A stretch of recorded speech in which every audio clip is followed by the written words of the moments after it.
Olá pessoal, eu sou Maria Luísa, atualmente sou coordenadora do Unit Carreiras, psicóloga de formação pela Universidade Tiradentes.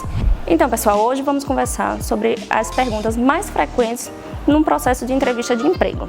Lembrando que o importante é que você tenha o discernimento de quem você é e o que você quer para a tua vida profissional.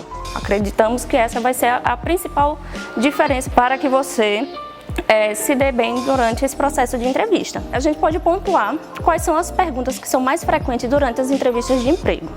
A primeira delas, o que você conhece sobre a empresa? Pergunta bastante interessante. Não faz sentido eu lhe contratar sendo que você não sabe nada sobre minha empresa. Então, antes de ir para uma entrevista, entenda um pouco sobre essa empresa. Uma outra pergunta comum: quais são os seus pontos fortes? Isso, logicamente, é relativo e não adianta você responder as velhas respostinhas prontas da internet.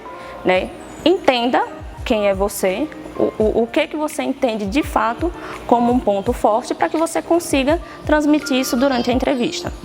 Uma outra pergunta que é frequente, o contrário da segunda pergunta: quais são os seus pontos fracos? Lembrem-se, um ponto fraco que você acredita que você tenha não necessariamente é ruim para aquela empresa ou para aquela entrevista. Sempre orientamos que você seja sincero na sua fala. Se você tem algum ponto fraco, tente trabalhar isso em você para que durante esse processo de entrevista isso fique mais claro e a empresa, o entrevistador, entenda que aquilo não é tão negativo assim. Outra pergunta que é frequente durante os processos de entrevistas de emprego: por que eu devo lhe contratar? É uma pergunta bastante complexa, mas se eu não tiver o discernimento lá do começo de que empresa é essa e por que de fato eu estou almejando aquela vaga em determinada empresa, eu não vou conseguir minimamente responder esse tipo de questionamento.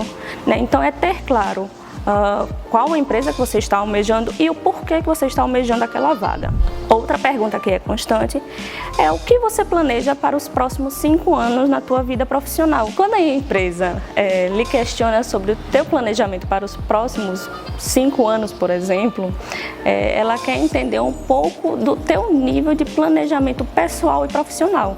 E isso é importante, isso demonstra maturidade, isso demonstra que você tem buscado se desenvolver profissionalmente, e a partir do momento que você demonstra ter um bom planejamento pessoal e profissional com esse tipo de questionamento, a empresa consegue de fato captar o tipo de profissional que você é. Isso vai fazer sim um diferencial para você nesse processo de entrevista. Então pessoal, essas foram algumas dicas de perguntas que são mais frequentes durante os processos de entrevista de emprego ou de estágio.